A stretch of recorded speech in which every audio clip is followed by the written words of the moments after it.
Naam, barakallahu fikum.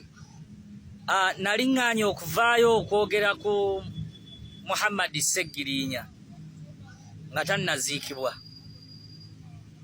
naye nga bwe Allah bwe yasaasidde ne tumuziika, tusaba Allah amusaasire amusonyiwe byamusobako. Allahumma igfir lahu warhamhu.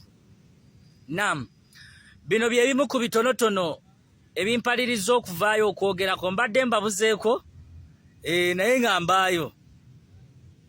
Ndabye abantu bangi ku social media nga abagezaako okulumba omukulembeze w'eggwanga His Excellency Kyagulanyi nti yakoze kikyamu okuta obwereere bwa Muhammad Sseggirinya omugenzi okubuteeka ku mutimbagano. Nze ndi wamu, abantu babadde bambuuza nti Saanya ogwawa. Nze ndi wamu n'omukulembeze wange kye yakoze. Ebbanga lyonna tubadde tubagamba nti gavumenti etulugunya abantu.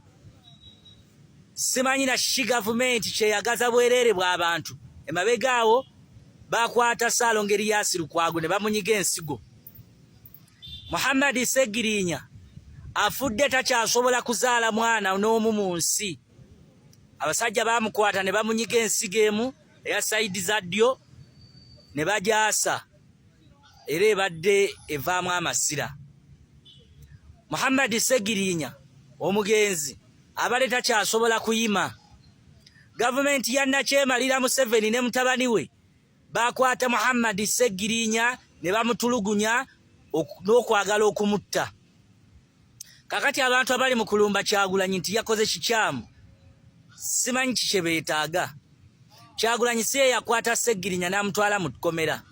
Kyagulanyi si ye yatulugunya Sseggirinya. Sseggirinya Muhammad omugenzi, ekikolwa bye baamukolako ebikolobero bifaanagana ng'abasajja abo be baatukolako nga tugenze mu safe house.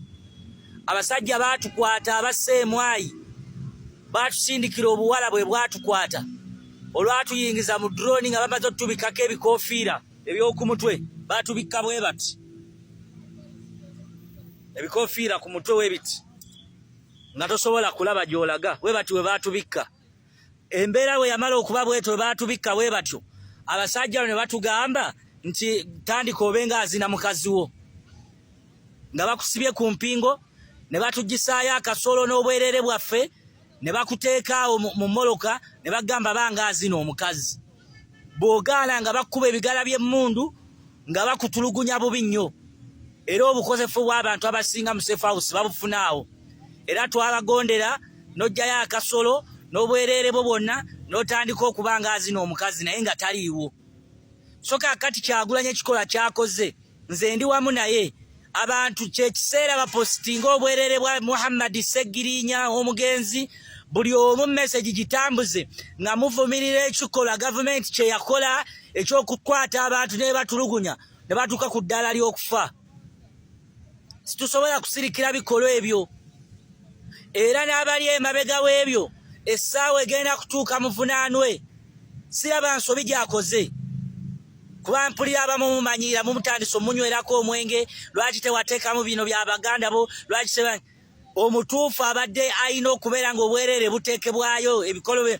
Mbagambye Muhammad Sseggirinya obwereere bwe abasajja baamunyiga ensigo emu ne bagyasa.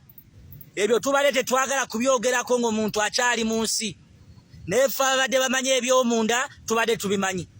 So bannayuganda mwenna mbakunga, tandika opositinga vidiyo eno gitambuze nga muvumirira ekikola kya gavumenti okukwata abantu ng'ebalanga obwereere ne batulugunya ne batuuka ku ddaala ly'okufa.